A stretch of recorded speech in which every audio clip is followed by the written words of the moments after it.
ಎಲ್ರಿಗೂ ನಮಸ್ಕಾರ. ನಿನ್ನೆ ನನ್ನ ಫ್ರೆಂಡು ಡಿಜಿಟಲ್ ಅರೆಸ್ಟ್ ಆಗಿದ್ದ. ಇವತ್ತು ನಿಮ್ ಫ್ರೆಂಡು ಡಿಜಿಟಲ್ ಅರೆಸ್ಟ್ ಆಗಿದ್ದಾನೆ. ನಾಳೆ ನೀವು ಸಹ ಅರೆಸ್ಟ್ ಆಗ್ಬೋದು. ಹೌದು, ಏನಪ್ಪ ಇವ್ರು ಹೇಳ್ತಾ ಇದ್ರು ಅನ್ಕೊಂಡ್ರ?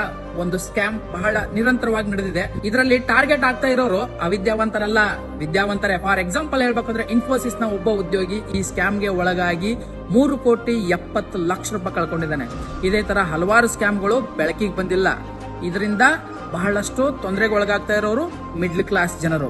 ಇದು ಹೇಗ್ ನಡೆಯುತ್ತೆ ಅಂದ್ರೆ, ನಿಮ್ಮ ಹೆಸರಲ್ಲಿ ಒಂದು ಪಾರ್ಸಲ್ ಬಂದಿದೆ, ಆ ಪಾರ್ಸಲ್ ಬಾಕ್ಸ್ ಮೇಲೆ ನಿಮ್ ನಂಬರ್ ಇದೆ, ಹೀಗಾಗಿ ನಿಮ್ಮನ್ನ ಆಲ್ರೆಡಿ ಡಿಜಿಟಲ್ ಅರೆಸ್ಟ್ ಮಾಡಲಾಗಿದೆ. ಬೇಕಿದ್ರೆ ನಿಮ್ ವಾಟ್ಸ್ಆಪ್ಗೆ ಒಂದು ಡಾಕ್ಯುಮೆಂಟ್ಸ್ ಕಳಿಸ್ತಾ ಇದೀವಿ, ಅದು ಕೋರ್ಟ್ ವಾರೆಂಟ್ ಇಶ್ಯೂ ಮಾಡಿರೋದು, ನಿಮ್ಮನ್ನ ಅರೆಸ್ಟ್ ಮಾಡಲಾಗಿದೆ. ಹಾಗೆ ನಿಮ್ಮ ಅಕೌಂಟ್ ಫ್ರೀಸ್ ಮಾಡಿದ್ದೇವೆ, ನಿಮ್ದು ಪಾಸ್ಬುಕ್ ಎಲ್ಲ ID ಕಾರ್ಡ್ಸ್ ಸೀಸ್ ಮಾಡಿದ್ದೇವೆ. ಮತ್ತೆ ಲೋಕಲ್ ಪೊಲೀಸ್ ಅರ್ಧ ಗಂಟೆಲಿ ಬಂದು ನಿಮ್ನ ಅರೆಸ್ಟ್ ಮಾಡ್ತಾರೆ ಅಂತ ನಿಮ್ಗೆ ಹೆದರಿಸ್ತಾರೆ. ಇವ್ರುಗಳು ಯಾರು ಇಂಡಿಯಾದಲ್ಲಿ ಈ ಸ್ಕ್ಯಾಮ್ ನ ಮಾಡ್ತಾ ಇಲ್ಲ, ಬಟ್ ಮಾಡ್ತಾ ಇರೋರು ಇಂಡಿಯನ್ಸ್. ಇವುಗಳು ಮಲೇಷಿಯಾ, ಸಿಂಗಾಪುರ್, ಮಾಲ್ಡೀವ್ಸ್ ಈ ತರ ಹೊರದೇಶಗಳಲ್ಲಿ ಕುತ್ಕೊಂಡು ನಮ್ಮ ಮಿಡ್ಲ್ ಕ್ಲಾಸ್ ಜನರು, ಉದ್ಯೋಗವಂತರು ಇವ್ರುಗಳನ್ನ ಟಾರ್ಗೆಟ್ ಮಾಡಿ ಮೋಸ ಮಾಡ್ತಾ ಇದಾರೆ.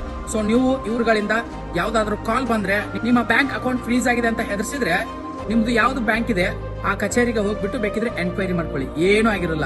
ಇದು ಕೈಂಡ್ ಆಫ್ ಸ್ಕ್ಯಾಮ್. ಇದರಿಂದ ಎಲ್ಲರೂ ಹುಷಾರಾಗಿರಿ. ಎಲ್ರಿಗೂ ವಿಡಿಯೋನ ಶೇರ್ ಮಾಡಿ. ಎಲ್ಲರೂ ಜಾಗೃತರಾಗಲಿ, ಎಲ್ಲರೂ ಜಾಗರೂಕರಾಗಿರಲಿ. ಧನ್ಯವಾದಗಳು.